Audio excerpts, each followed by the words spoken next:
নমস্কার বন্ধুরা, সকলকে আমার চ্যানেলে স্বাগত। গতকাল মন্ত্রিসভার দ্বিতীয় ক্যাবিনেট বৈঠকে রাজ্যের কর্মচারী, পেনশনার এবং ফ্যামিলি পেনশনারদের জন্য সপ্তম বেতন কমিশন গঠন করা হয়েছে।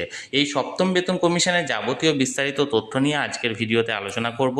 ভিডিওটি ভালো লেগে থাকলে অবশ্যই একটি লাইক করবেন এবং সকলের সঙ্গে শেয়ার করবেন। আর সেই সাথে এই চ্যানেলে যদি প্রথমবার হয়ে থাকেন এই রকমের ইনফরমেটিভ ভিডিও আরও দেখার জন্য যারা এখনও পর্যন্ত চ্যানেলটিকে সাবস্ক্রাইব করেননি তারা অবশ্যই চ্যানেলটিকে সাবস্ক্রাইব করে নিতে ভুলবেন না। তাহলে চলুন আমরা বিস্তারিত জেনে নিই। গত 11ই মে রাজ্যের নতুন মন্ত্রিসভার প্রথম ক্যাবিনেট বৈঠকের পর মাননীয় মুখ্যমন্ত্রীর তরফ থেকে প্রেস কনফারেন্সের মাধ্যমে ঘোষণা করা হয়েছিল দ্বিতীয় ক্যাবিনেট বৈঠক 18ই মে হবে এবং সেই বৈঠকে অন্যান্য বিষয়ে আলোচনার পাশাপাশি রাজ্যের কর্মচারী পেনশনারদের জন্য সপ্তম বেতন কমিশন, কেন্দ্রীয় হারে বকেয়া ডিএ এবং পঞ্চম বেতন কমিশনের অন্তর্গত সুপ্রিম কোর্টের নির্দেশ মেনে বকেয়া ডিএ এরিয়ার পেমেন্টের ব্যাপারে আলোচনা করা হবে।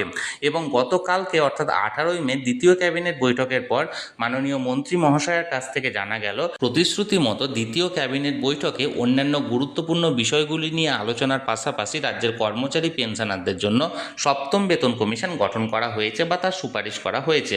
কিন্তু এই আলোচনায় এজেন্ডা হিসাবে রাজ্যের পঞ্চম বেতন কমিশনের অন্তর্গত বকেয়া ডিএ এরিয়ার মেটানো বা বর্তমান পে কমিশন অন্তর্গত কেন্দ্রীয় হারে ডিএ দেওয়া নিয়ে কোনো রকম কোনো আলোচনা হয়নি বা এরকম কোনো এজেন্ডা ছিল না। রাজ্যের কর্মচারী পেনশনারদের জন্য সপ্তম বেতন কমিশন গঠন করা হলেও এটি কবে থেকে ইমপ্লিমেন্ট করা হবে অর্থাৎ কবে থেকে কার্যকর হবে, ডেট অফ ইফেক্ট বা নোশনালি ইফেক্ট কবে থেকে দেওয়া হবে বা কারা কারা কমিটিতে থাকবেন বা চেয়ারম্যান কে হবেন এই নিয়ে কোনো কিছু জানা যায়নি।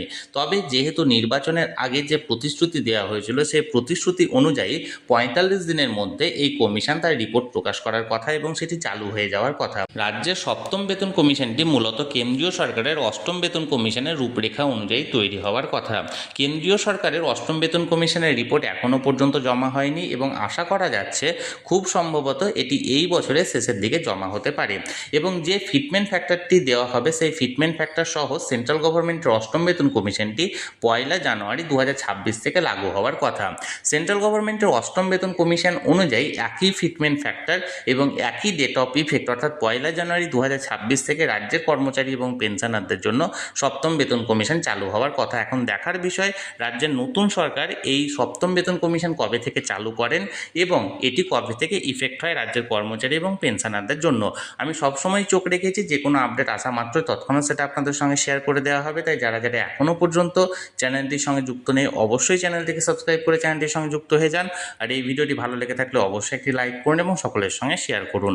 আর সেই সাথে চ্যানেলে প্রথমবার হলে অবশ্যই চ্যানেলটিকে সাবস্ক্রাইব করে রাখুন। ধন্যবাদ, দেখা হচ্ছে পরের ভিডিওতে।